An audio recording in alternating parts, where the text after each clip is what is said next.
शेर भले ही सबसे ताकतवर शिकारी हो, लेकिन क्या आपको पता है कि एक ऐसा जानवर है जिसके सामने अकेला शेर जाने की हिम्मत तक नहीं करता। और अगर गलती से भी अकेला शेर इसके झुंड में फंस जाए तो समझो उस शेर की कहानी खत्म। ये जानवर शेर से ज्यादा इंसानों को मारता है। इसका निकनेम है ब्लैक डेथ और हिंदी में नेम है अफ्रीकी जंगली भैंसा। अफ्रीका के कई कबीले इसे शेर से भी ज्यादा खतरनाक मानते हैं। तो चलिए जानते हैं अफ्रीकी जंगली भैंसे की उस गजब की ताकत को जिसके आगे शेर भी घुटने टेक देता है। अफ्रीकी जंगली भैंसे को केप बफेलो कहते हैं और इसे ब्लैक डेथ का निकनेम यूं ही नहीं मिला।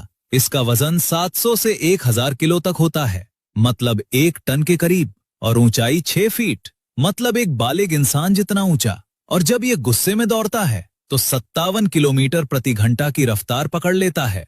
अब जरा सोचो, 1 टन का जानवर 57 की स्पीड से आपकी तरफ आ रहा है। ये किसी ट्रक की टक्कर से कम नहीं।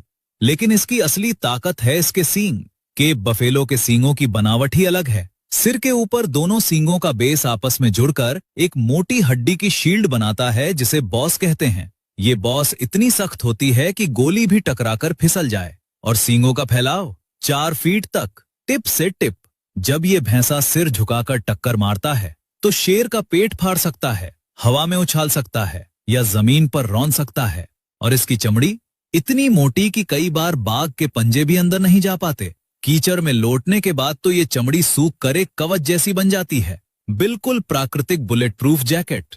लेकिन केप बफेलो की सबसे बड़ी ताकत उसकी बॉडी नहीं, उसका झुंड है। ये भैंसे 50 से लेकर हजारों की संख्या में झुंड बनाकर रहते हैं और इस झुंड का सिस्टम किसी फौज से कम नहीं।